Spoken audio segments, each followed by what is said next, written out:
Blue Cliff Record, Case 81. Yakusan's King of the Deer. Engo's introduction.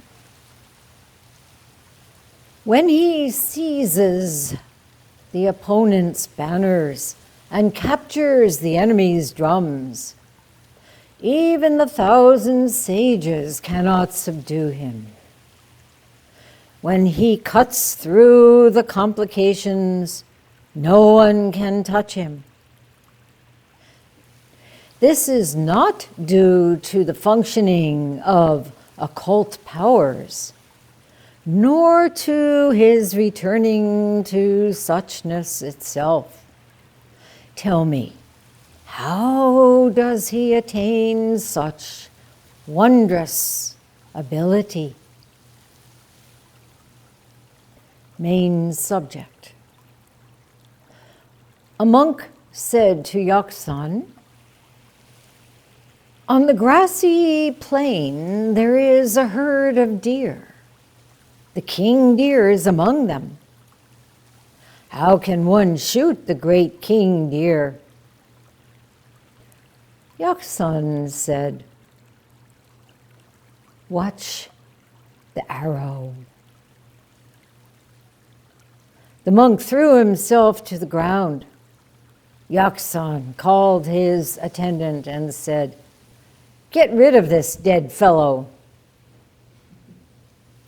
The monk got up and ran off. Yakusan said, "Playing with mud pies, when will it ever end?" Secho commented, "He lived for 3 steps, but he could not make it to 5. Secho's verse.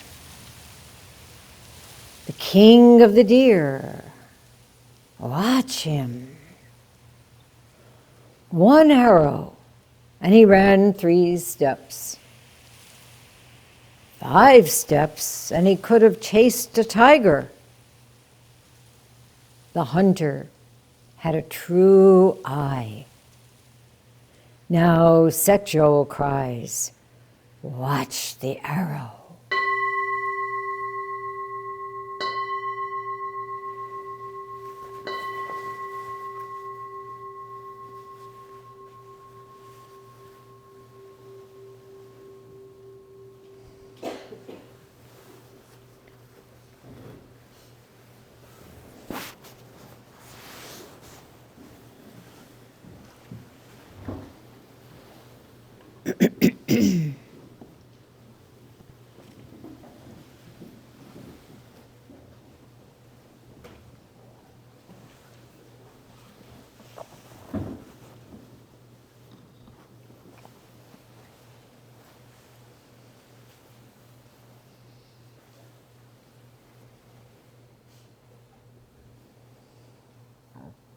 This is such a special session. I don't have to tell you about the weather. You know, if you don't live in Syracuse, you don't understand how incredible it is. Some places have sun.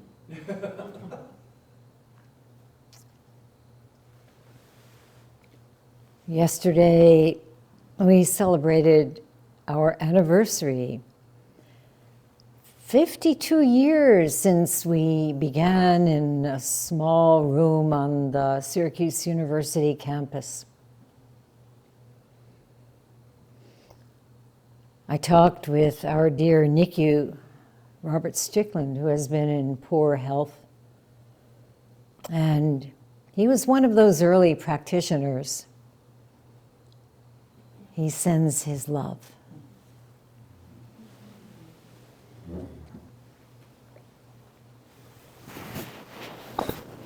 And we celebrated our anniversary with chanting the mantra of the Shurangama Sutra, which we've been digging into in Dharma study.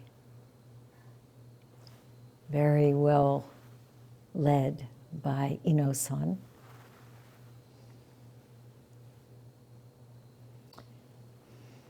And it's hard to believe because I keep calling this our new place, but it's been 28 years since we've moved to this spot.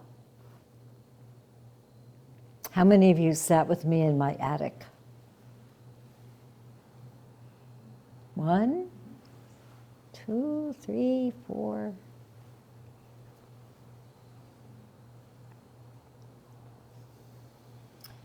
It's such a special place with the feeling of a deep interrelationship with the Haudenosaunee, 6 nations.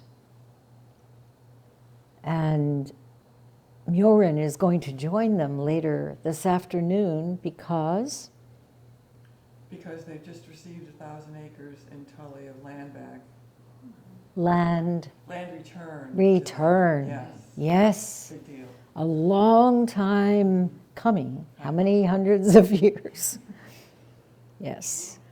So things are changing. And at our formal opening on these 6 acres, October 18th, 1996,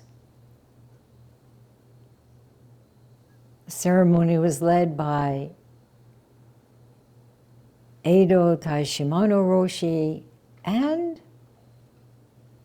Onondaga Chief Paul Waterman, who burned and offered purifying sage and tobacco in the Foreman house.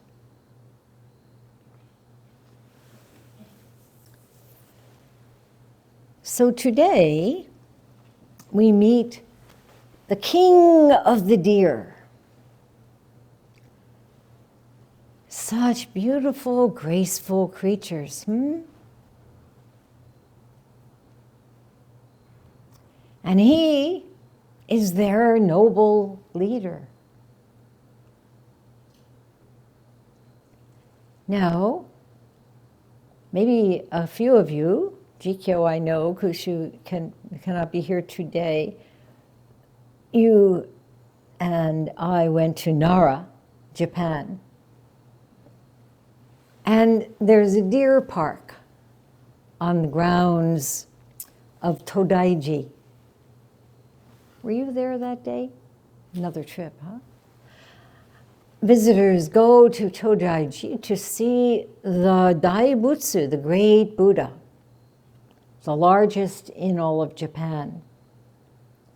15 meters high, cast from more than 400 tons of bronze. You cannot imagine. Huh? You see it from a distance, and then you approach.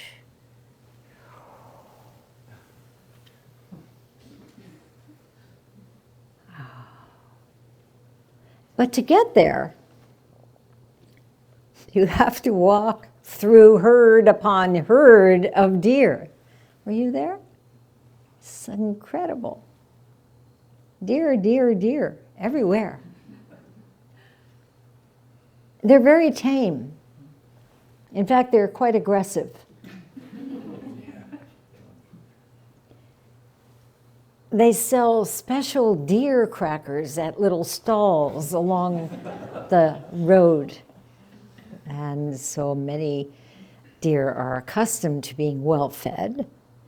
And they surround you, even if you haven't been suckered into buying those crackers. They push their way through the crowds.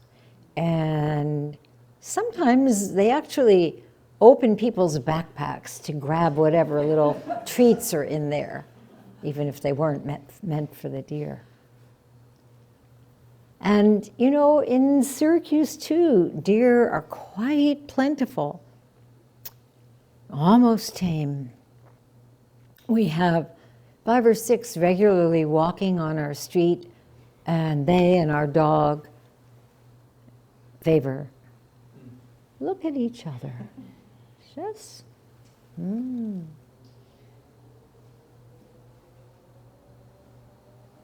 Which one is the king? Now, of course, humans don't like the fact that deer eat their beautiful little plantings all around their houses. And that they eat the fragile young saplings trying to grow in the forests. So, humans being what they are, various municipalities have designated cullings. You understand cullings? Every now and then you get to go and kill some deer. And perhaps some of you have hunted and shot a few yourself. I won't ask who.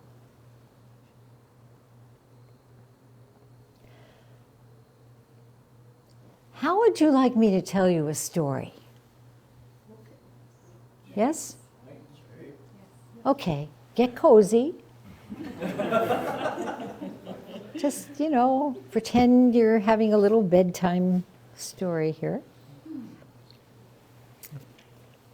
Try not to lie down.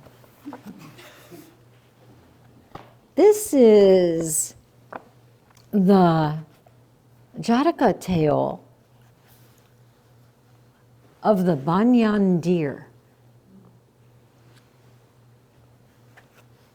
This is told by Rafe Martin, who came here with his wife, Rose, back in 2009 and gave a talk. He's a lay teacher at Endless Path Zendo in Rochester. So let me read maybe not the whole story, but some part of it. Ready? Once, long ago, the Buddha was born as a banyan deer. When he was grown, he became leader of the herd. Now at that time, a new king, human king, one who loved hunting, came to power. As soon as the sun rose, this king would mount his horse and lead his men on a furious chase through fields and forests. Shooting his arrows madly, he would not leave off until the sun set. Then the wagons rolled back to the palace behind him, filled with deer, boar, rabbit, pheasant, and monkey, with leopard, bear, tiger, and lion. The king was happy. His people, however, were not pleased. Fields were ruined by the royal hunt. Farmers and merchants, forced to leave off their work to beat the jungles and drive the hidden beasts toward the waiting king, saw crops wither and businesses fail. The king's own affairs of state lay unattended. Determined to bring this to an end, the people devised a simple plan. They built a stockade deep in the forest. We'll trap a herd or two of deer in the stockade, they said. Then the king can hunt all he likes to his heart's content. But we won't have to leave our fields and shops. Let him be happy. The stockade was built. 2 herds of deer were driven within its walls. The gates were closed, and the delicate animals, charging and wheeling in frantic circles, sought some way out, but there was none. Exhausted, they stood trembling, awaiting their fate. One of the herds that had been trapped was the herd of the banyan deer.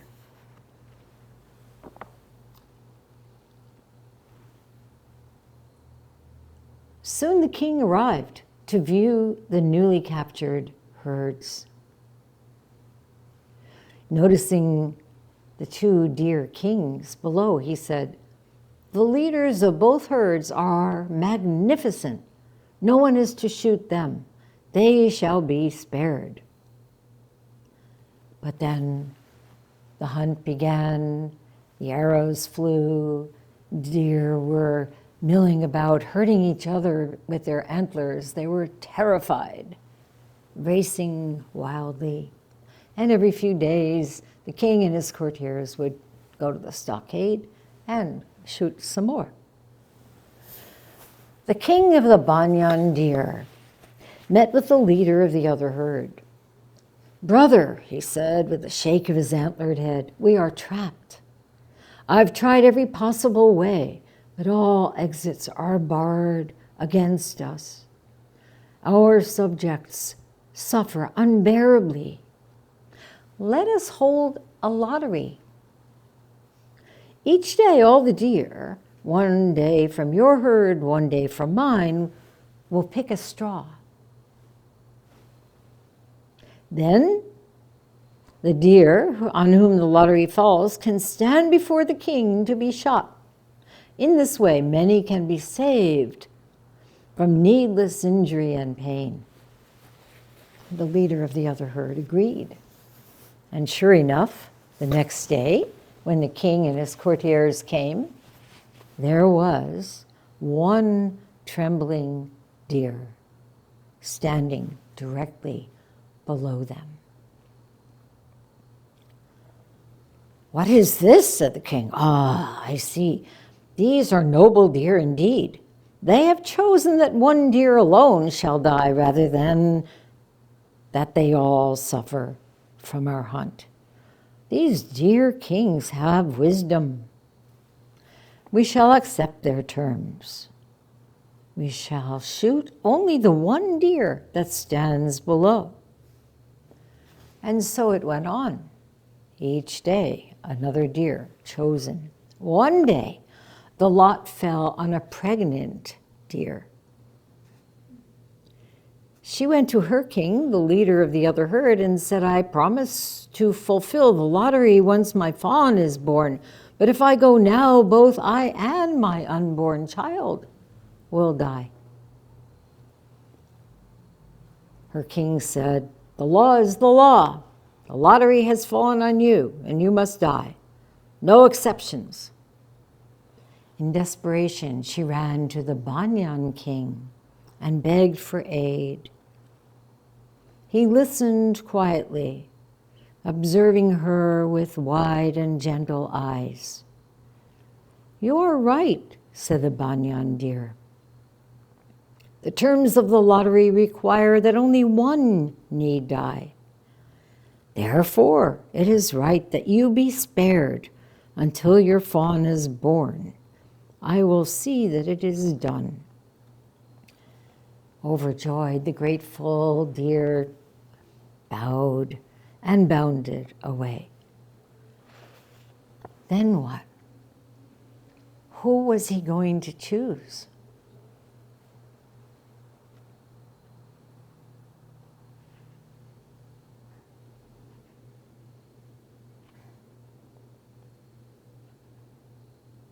The courtiers were waiting with drawn bows atop the stockade.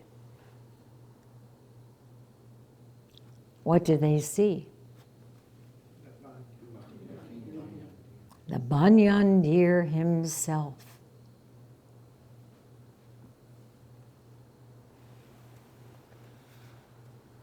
And seeing that he wouldn't leave, they sent for the king. "Banyan king," said the human king, "have I not freed you from my hunt?" "Great king," replied the Banyan deer, "what ruler can be free if the people suffer?" And he explained what happened and said, "So I shall take her place. The lottery shall be fulfilled. This is my right and my duty as king." The king, the human king, said, "Noble Banyan deer, you are right. A king must care for the least of his subjects. It is a lesson I have been long in learning. But today, through your intended sacrifice, you have made it clear. So, as you freed the doe and her fawns, so you and your herd shall be freed. You shall not be hunted again. Go now and live in peace. Well, the rest of the story has to do with the fact that the banyan deer kept telling the human king that he could not live in peace as long as there was another herd of deer, as long as there were other four-legged creatures, as long as there were birds flying in the sky and fish swimming in the sea. And each time the king would agree to his terms and then say, okay, now are you satisfied? Are you at last at peace? And the deer kept explaining, no, not yet. Noble beings, said the human king, tears trickling down his cheeks.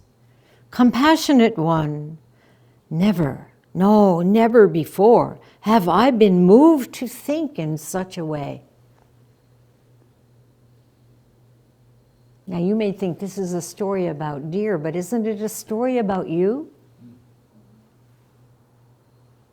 And what your own motivation, your own love and compassion can do in such a time as we are living in?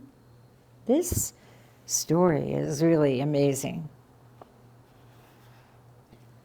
Human King said, from this day forth, all beings shall be recognized as my own dear subjects.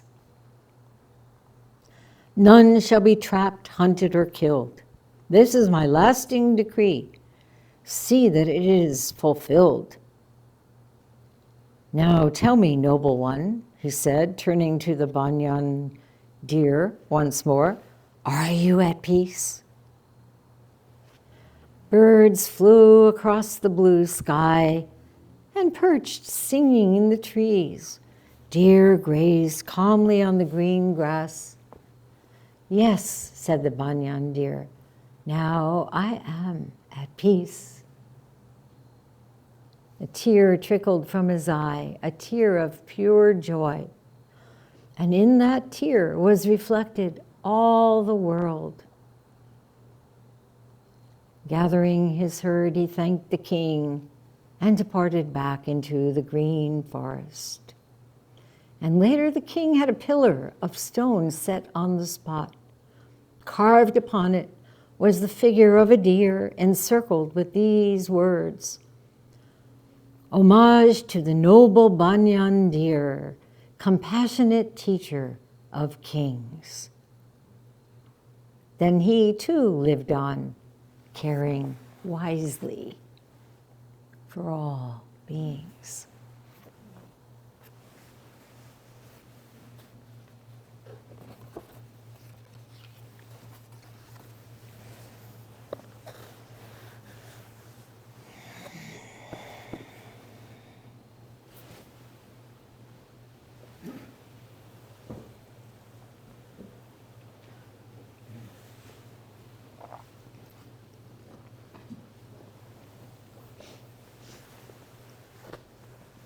So this koan, of course, made me think of this Jataka tale. And in his introduction, Engo Kokagon uses the highest praise for he. Who is he in this introduction?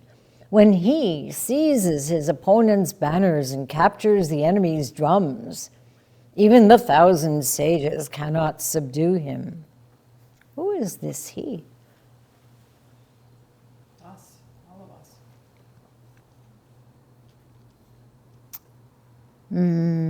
Yes, but case 81 is called Yaksan's King of the Deer. So all of us as Yaksan Okay.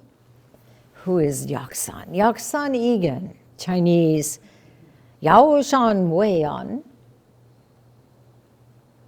lived just before Rinzai, 751 to 834. And he was ordained by a Vinaya master at the age of 17.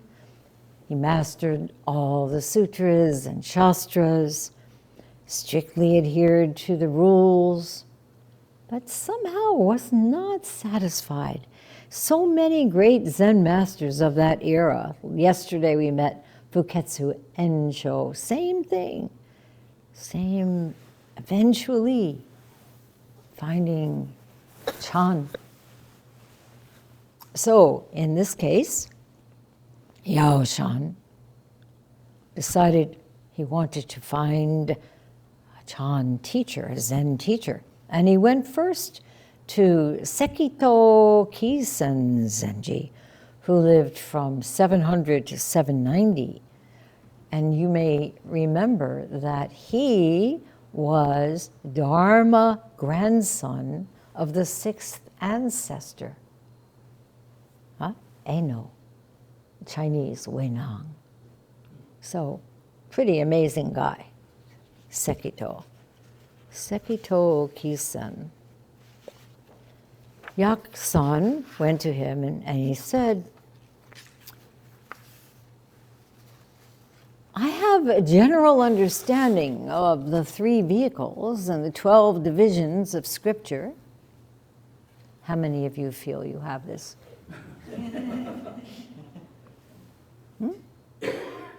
But, he said, now I want to find out about the Southern teaching. Remember the Southern teaching? Yes? The Southern teaching of pointing directly at mind, seeing one's self-nature, and becoming a Buddha. Who said that? Renee? Bodhidharma.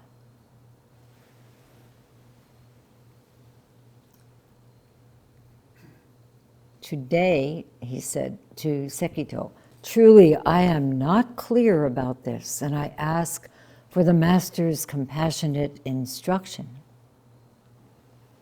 So he was deeply well-versed in the Buddhist teachings, but he realized he hadn't experienced what he had read about. And how many of you have come to this place because you realized that very thing? Many people approach this practice first through books, right?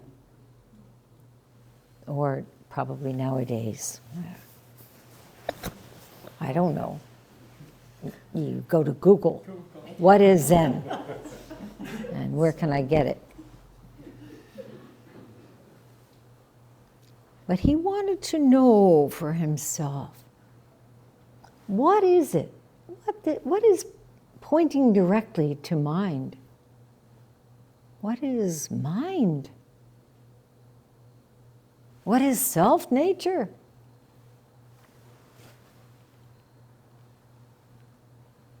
What can you say about it?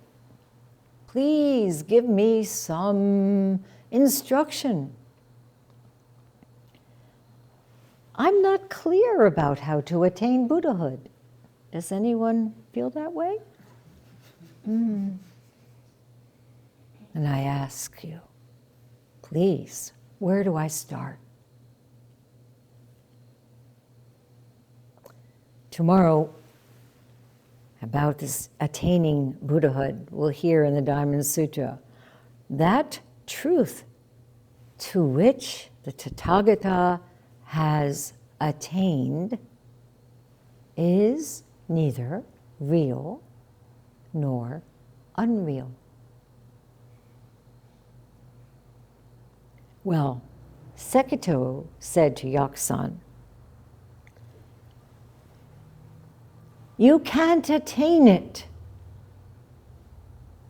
in this way.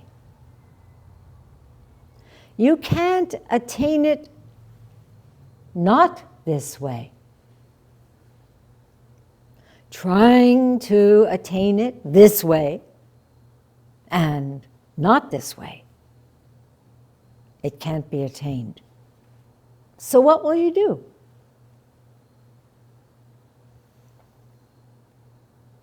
It's not an unfamiliar situation, right? What will we do?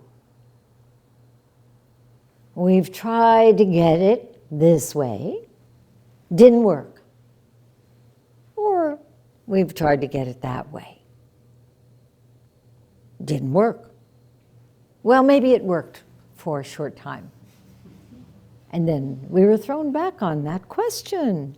What is this? How am I going to do it? All of our preconceived notions about what it is and how to attain it are in the way. So, we have to put them both aside. You can't attain it in this way. You can't attain it not this way. This way. Not this way. Putting them both aside, this way and not this way, and then what? It's a scary place to be.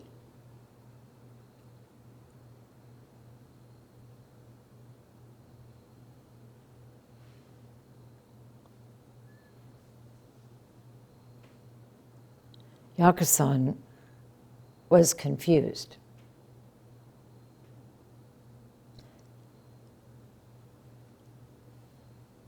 Some of you remember what Nansen said to Joshu in case 19 of the gateless barrier. Knowing is delusion. Not knowing is confusion. And it often seems as though we're bouncing back and forth. Okay, I got it. Well, that's delusion.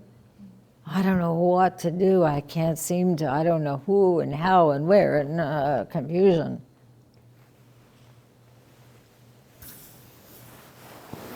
So, what happened? Sekito knew that their affinity was not yet. This is such an important matter. The rightness of the student-teacher relationship. Somehow you either have it or you don't. Sometimes you need to go away and give up and let life's challenges bring the readiness of time.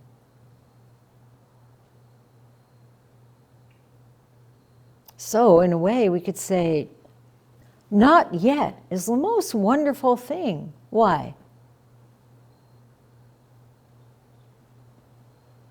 It's still possible. Yeah, still possible. Opens up. It opens to it all, not to your thought forms, not to your projections about how it should be or what the teacher should be or how you should be in relationship to the teacher or any of that bullshit. You just, and there you find it. Not yet. Not yet. It's all possible. So Sekito told Yakusan, you should leave. But he didn't just leave it at that. He said, go to Basso Doitsu's place. Remember Basso, the great master who was Rinzai's Dharma grandfather. So Yakusan went to Basso and asked him the same question. Basso said, Sometimes I teach it by raising my eyebrows and blinking. Sometimes I don't teach it by raising my eyebrows and blinking.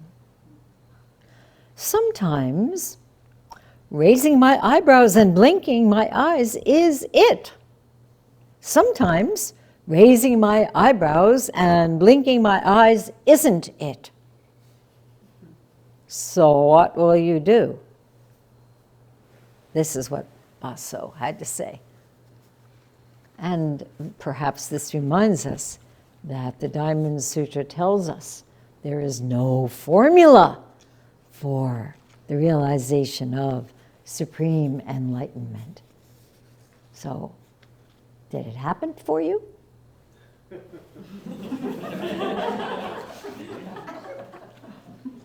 Maybe not. And that's good. Not yet. Well, for Yaksan, it happened. At those words, he experienced some insight. And he stayed with Baso for 3 years. He was his attendant. And one day, Baso said, "There's no advantage to seeking advantage."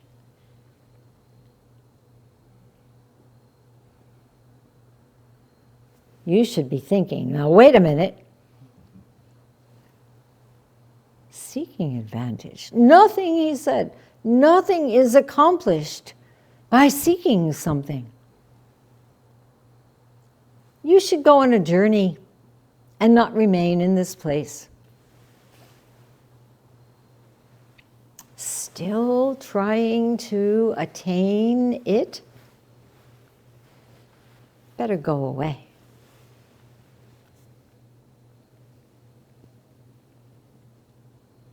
Where do you think he went?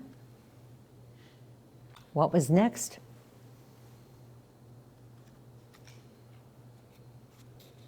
Sekito. Yeah. He went back to Sekito.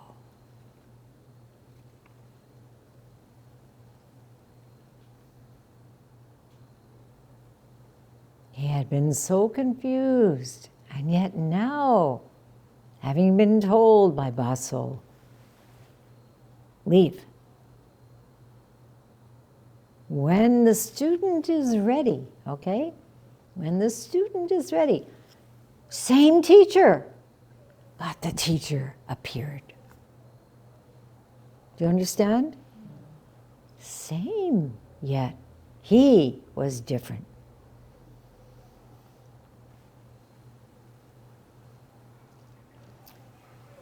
With Sekito, Yaksan had deep, deep realization and became his Dharma heir.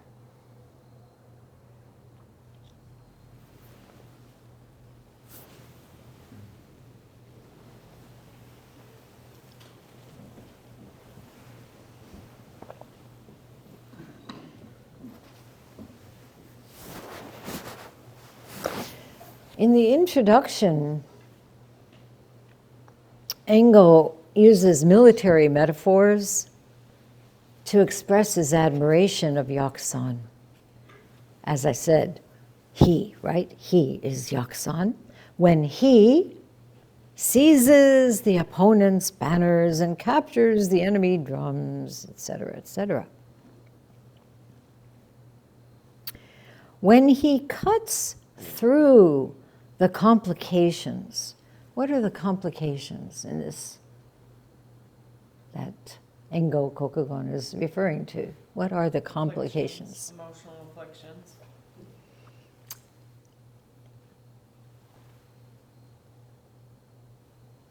He's actually speaking about koans, about penetrating into the koans. Cutting through the complications in this case means practicing together and penetrating into the realization of these koans. And he says, when he does so, no one can touch him. And then this is so interesting, he says, this is not due to the functioning of occult powers, nor to his returning to suchness itself. So he says, it's not due to some esoteric attainment. And it's not due to something quite out there in some bliss state from which his actions spring. And it's certainly not from staying in the absolute. Some of you know the koan sitting at the top of the 100-foot pole. Take a step further.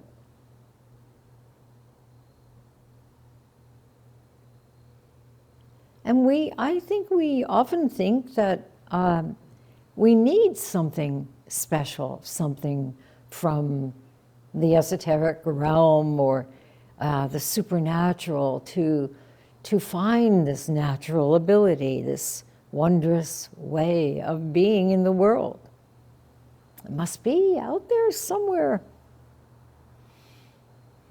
Something we can get, something we can hold on to. But I know that every one of you has discovered that it is not the extraordinary, but the ordinary, where you find this wondrous ability and realize that the ordinary is the extraordinary.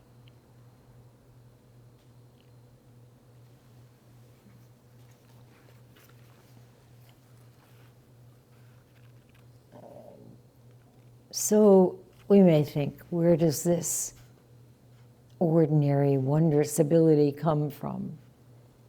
And certainly we have seen in our reading and studying of the Shurangama Sutra that emptying our experience in every moment is quite a practice. In their introduction to the Shurangama Sutra, which I've read to you and we have studied together, but nonetheless, it's worth hearing again, Ron Epstein and David Rounds wrote something that goes like this. To empty our experience means, first, to remove me and mine from every thought that arises in our consciousness. Let's try it right now. Let's go into Zazen. You can stay the way you are. You don't have to make yourself into some, beautiful Zazen practitioner on the cushion. Just however you are right now, in your present state. This is important, okay? Ordinary, present mind. Let us go into Zazen and see what happens when we empty our experience by removing me and mine.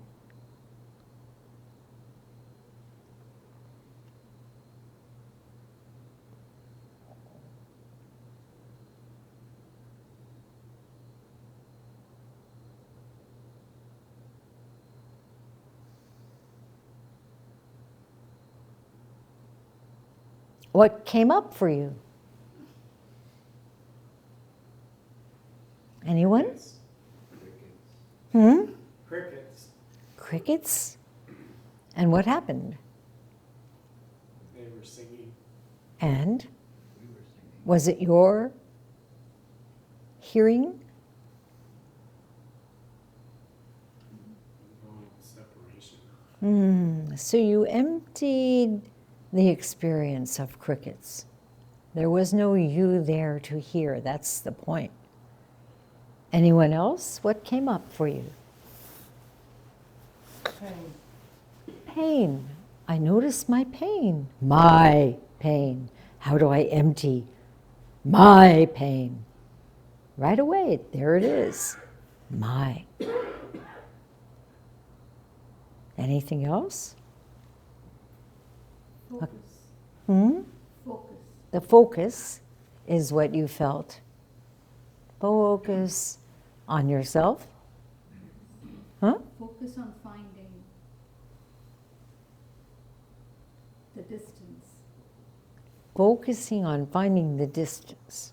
So for you, the idea of emptiness means moving into that, we might call it distance, or The circle. without any particular objects. Yeah.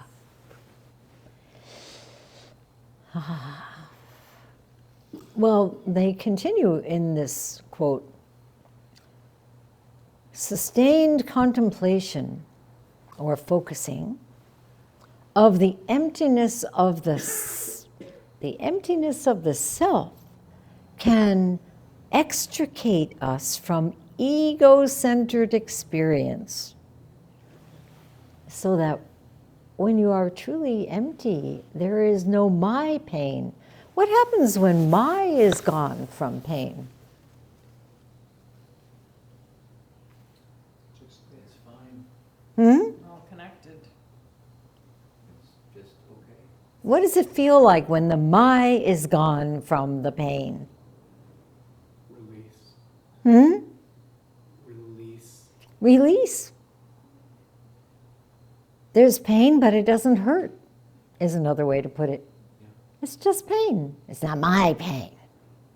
This minute we do this is experience over and over and over again, how we inflict that ego entity on pure experience.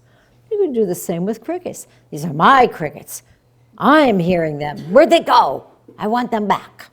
You know, that kind of stupid thing that we do? We do it all the time.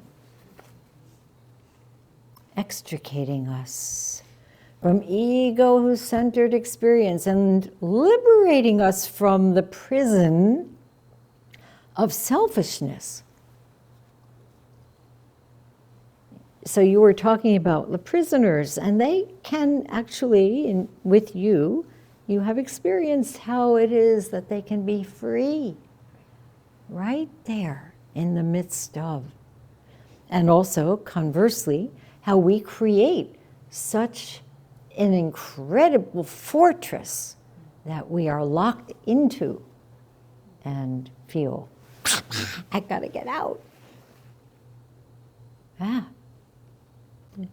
So, session, we learn to see ourselves and our concerns, our desires and fears as empty.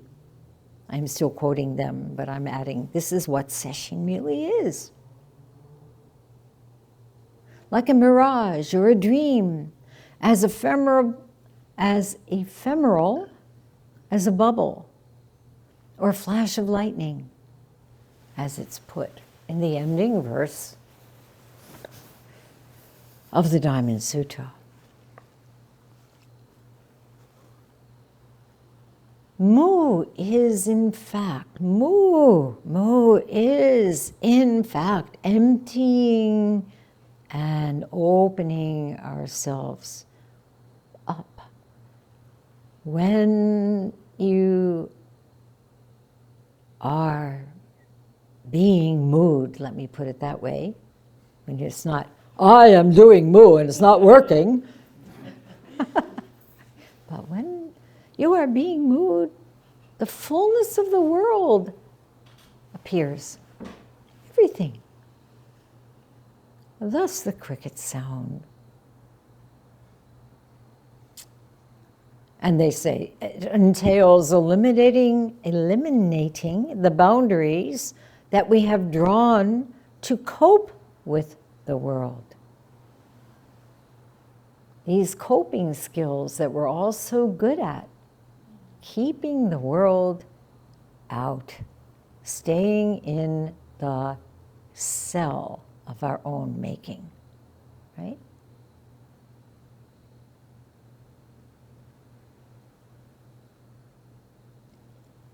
Anyway, they go on. It's a wonderful introduction. And then they say, with enlightenment comes the realization that true emptiness is identical to the fullness of wondrous existence.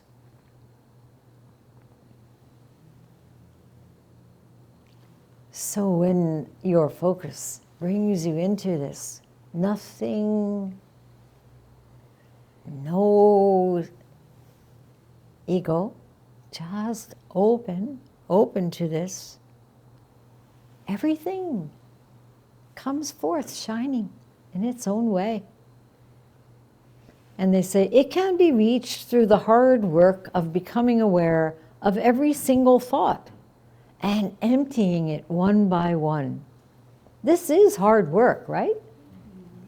Every time something comes up that hooks you, snares you, takes you away, immediately you return to emptying. Mo is that process.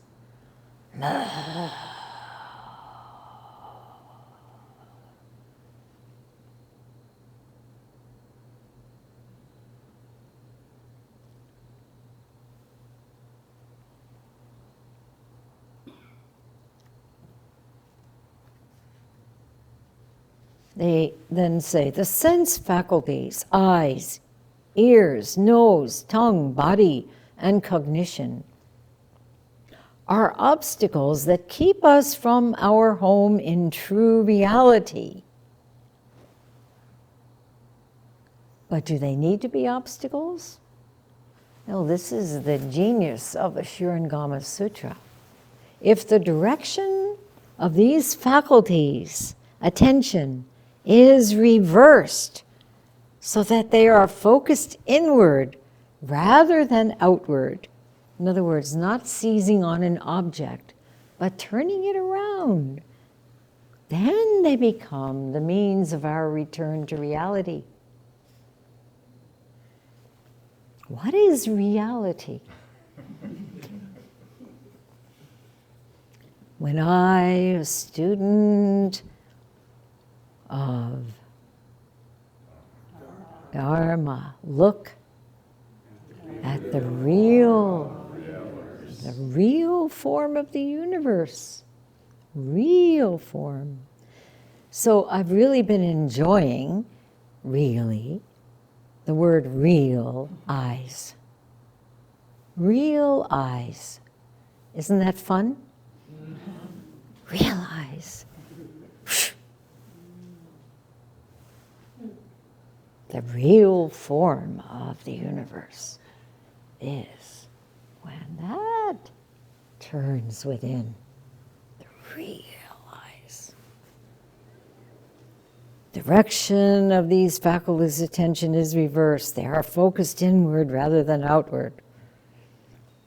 In part 5 of the Shurangama Sutra, Buddha tells us we must extricate one faculty by detaching it from its objects. Redirect that faculty inward so that it can return to what is original and true. Then it's just going to be feeling a little better? No. Then what? Then it will radiate the light of original understanding. This changes the world.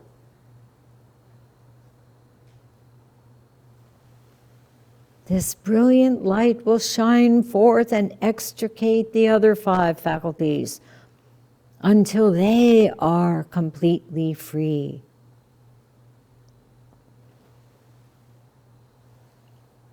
What do you say? Okay.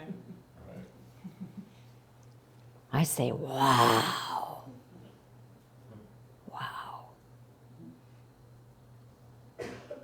This is not something to study, okay? Yes, we read the Shurangama Sutra, but not because we want to become scholars, but because we want to realize for ourselves, as Yaksan said, I have to have this true experience for myself in order to, he didn't say in order to, but in order to radiate outward. This is what we're doing. We're not just sitting in a room, having a wonderful time in pain.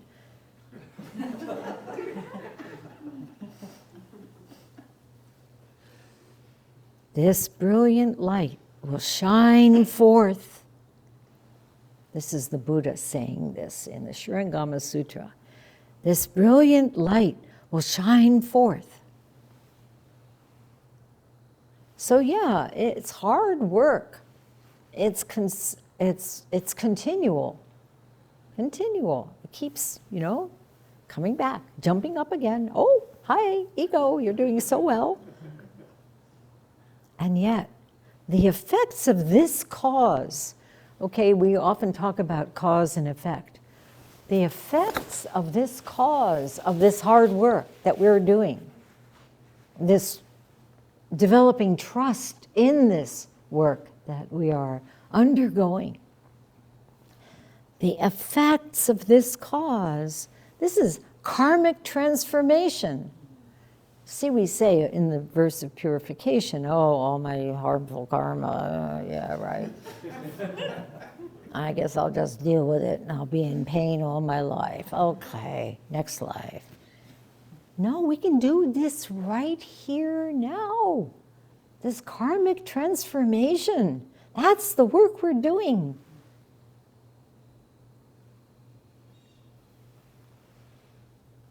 And so with this purification, things are allowed to be as they are. Everything in its brilliant okayness. They're not being manipulated by the ego. And therefore, whatever action takes place is coming from this realization.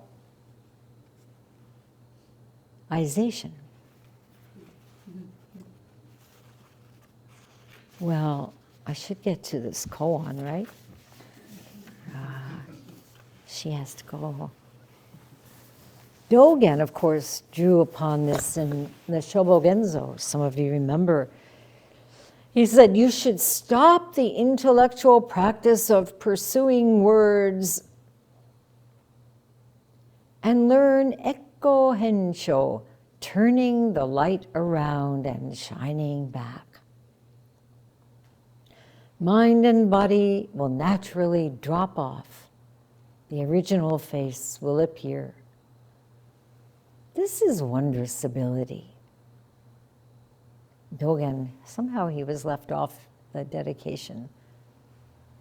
He is with us. He is encouraging us, right? Oh, you might think, this is a Rinzai Zen practice. Where's Dogen coming in? Every step of the way. The great circle of the way, he called it. Okay, main subject. Let's quickly do the main subject. You can stand up, jump around.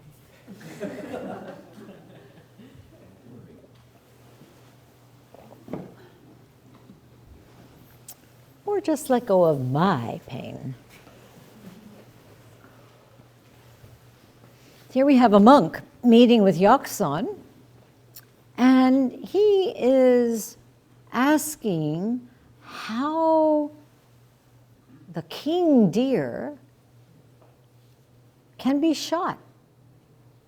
How can you shoot a king deer? Well, of course, this Jataka tale is all about this, right? How can Yaksan, you might think, okay, here's this monk coming to Yaksan saying, how can you shoot a king deer? What's the implication here? for this monk. How do you- Retribution, karma, accumulating negative karma. He's talking about a king deer. He wants to attain enlightenment. Yeah. What about this king deer? The monk is coming to ask Yakusan about how do you shoot a king deer? Who's the king deer? Huh? It's that egocentric mind. The monk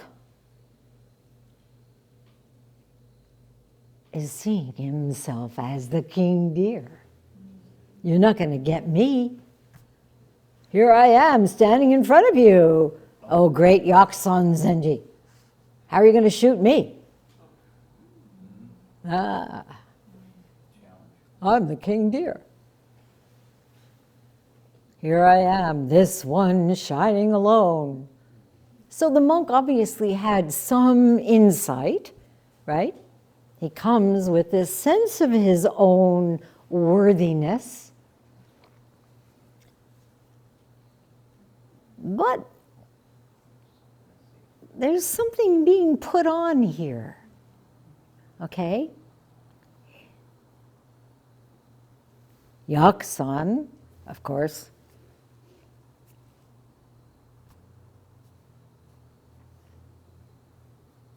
sees him. Does he really have that nobility? Does he really have that compassion? Or is he trying to best Yakusan? Is he trying to defeat him in a Dharma battle? The battle theme was presented to us, right? In the introduction. Okay. And so here this monk is trying to project his mastery. I think that happens to people on the spiritual path. They want other people to know, yeah, I'm in on it, you know. I need a little advice on the election? Sure. Yeah.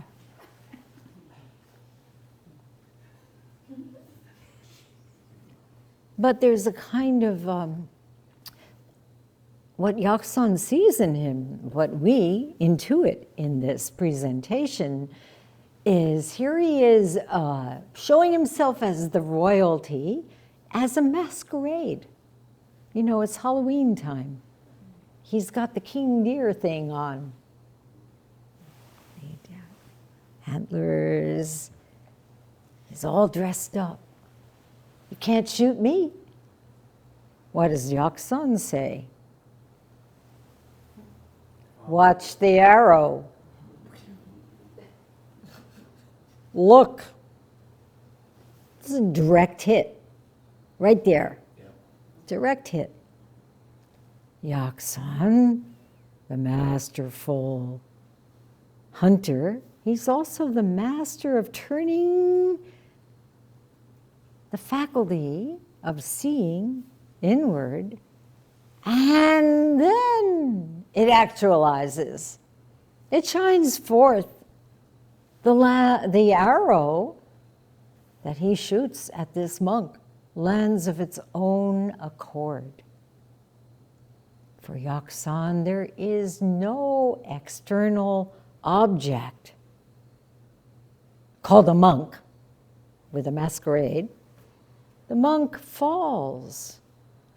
And yet, what about this fall? Do you believe it?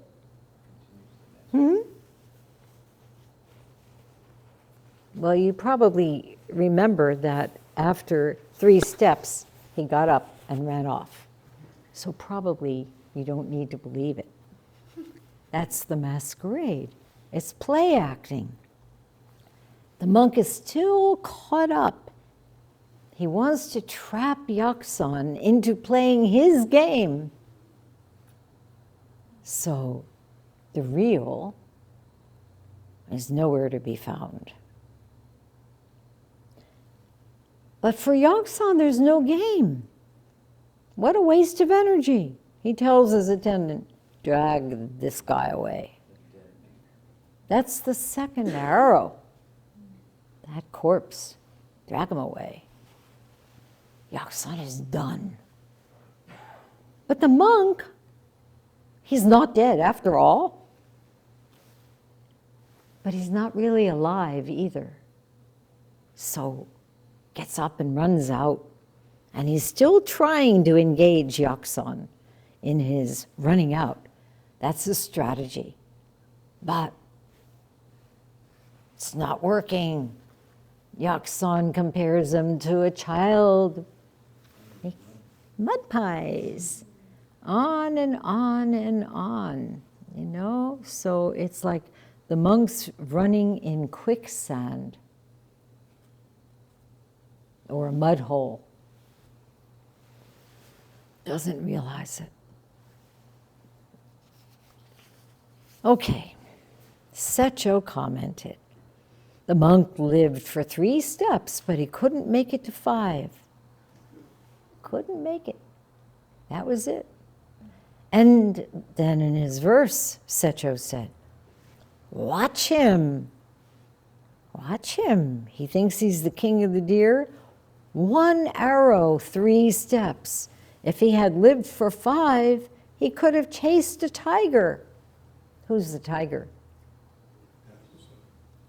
If he had lived, in other words, if he had been authentic, he could have chased and caught what he started out thinking he could do, this great master.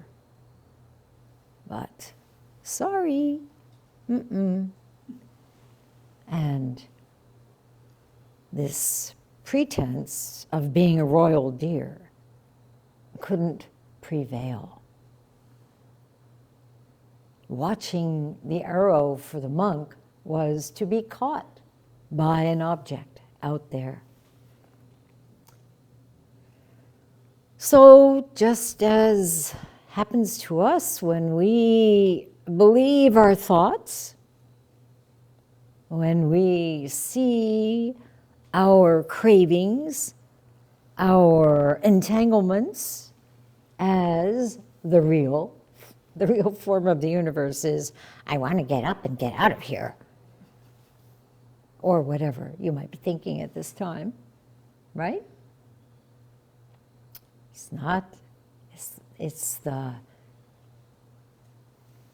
what we believe really gets us in trouble. Cannot get around that conviction that we're so fond of. Whatever it is, it blocks the way. So Secho's verse ends with his warning to all of us. Look, watch the arrow. Where's the arrow? If you think it's out there, you're going to get shot. Watch the arrow. Don't think it's something that someone else is doing to you. Turn the light around and shine it back.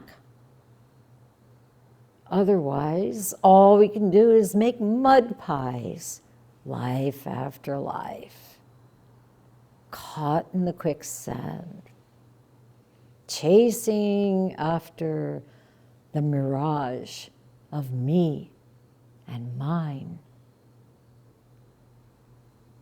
So the play acting in this, the monk's play acting, that and our own never reaches the real. In fact, that kind of thing pushes realization away.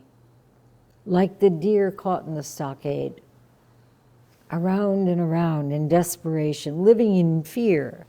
So, what do we have to do? We have to return to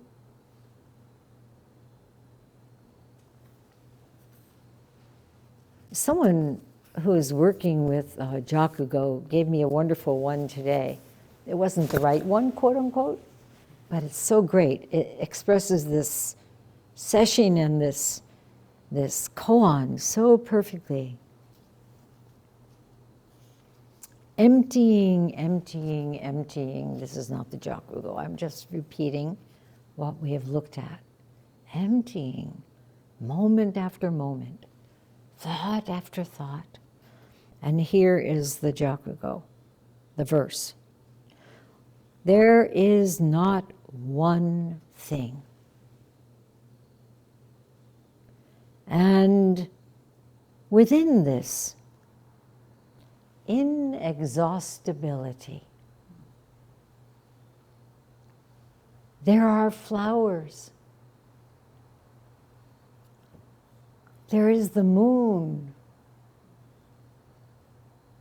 There is the pagoda.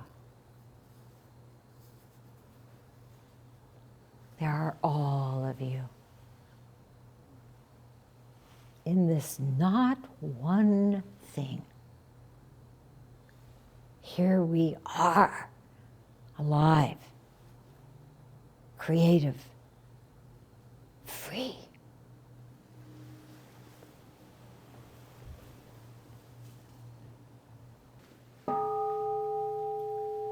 Shujo Mohan